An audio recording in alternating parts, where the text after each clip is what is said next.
Hello out there in YouTube land. This is a rough video showing you how to patch a wall, sheetrock that is.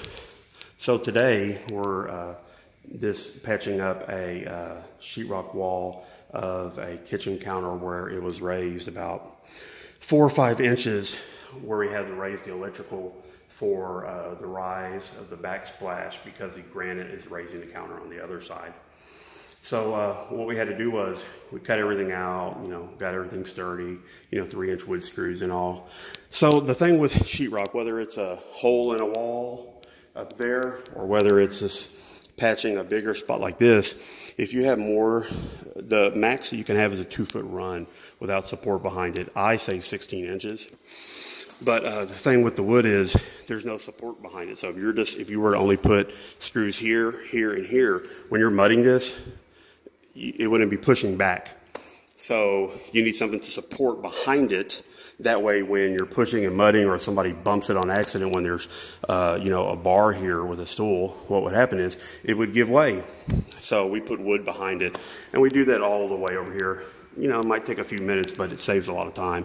Basically, I'll get a real clean cut. You can use like a Dremel oscillating tool. I like the fine multi-tool my dad gave me. But you get a pretty clean cut. You come here, I like 1x3s or any kind of scrap wood, but the wider you go, the more support you'll have. And it's supported by having screws in here. So what I'll do is, it doesn't have to be support on the sides. It'll self-support, and it'll basically be like wood, like a mending plate behind it. So what we have is, we'll put some screws like about every 8 inches. And by drilling holes, it's easier to do by yourself. But you see how I pre-drill it. Once you get a wood screw going, actually it's a sheetrock screw, you want to use like a number 6, 1 1/4. That way it doesn't go all the way through the wood, all the way, so you don't want to hit no electrical. But once you get one going, you're going to be just below a divot, maybe a 1/16 behind it. And then you have, about 2 inches right here and roughly 2 inches right here to support it. So you are supported all the way around. And then when you cut your sheetrock here we go. We got a nice tight fit, and it's supported in all areas, because you need at least 3/4. If there's 1.5 inches behind there, you need at least 3/4 to bite to. So I have 3/4 to bite in here, 3/4 to bite in here, all the way around. And look, it won't move. And your girlfriend or whoever, if you have a rough night, kids are gone and you want to get whatever, if you bump it, it's going to be self-supported. But mostly when we're mudding, you won't have any trouble. And again, once you, a little harder with one hand, being a camera guy and trying to be a carpenter at the same time. But once you get it going, you just want to have a little divot, a little bit behind it. And you're going to do the same thing all the way around. And you're going to put same thing about every 8 inches. I go a little overboard on the screws, but it's what I like to do, the way I was taught. What is it, an ounce of prevention? You don't have to worry about whatever. So anyway, we'll put another one here. It helps if you have 2 hands. Now all we have to do is tape and float that area. But that's basically patching a wall. It's the same thing here where they had windows that we took out. I know the picture quality is horrible, but there was a window we took out here. And we got it floated about 3 times. But the thing is, on this one, when we pulled it out, it's the same thing, but you have to have support for the sheetrock to bite into. So here's one. It doesn't really matter what's on the inside because it's rough cut.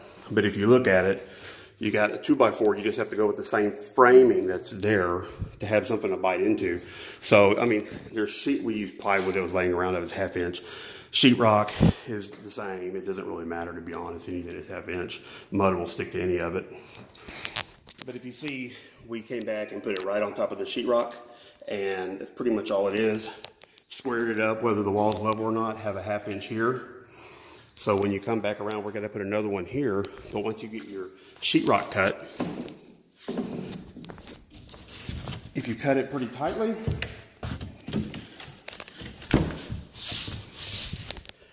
then you don't have to fight it. And look at that. Very tight cut, very clean, which means less to mud. And it's going to be the same thing. We're going to screw all the way, about every 8 to 10 inches, but around and in the center, because you don't really want more than about a foot to 16 inches in a gap.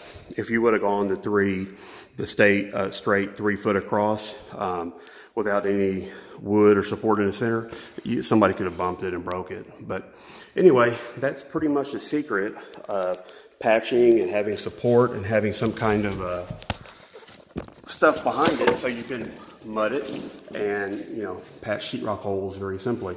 You just have to have the same bite or reveal that you have with a sheetrock, 1/2 inch gap for 1/2 inch sheetrock. Anyway, hope this helps. If you like the video, please subscribe and like and share. Y'all have a good day. Bye.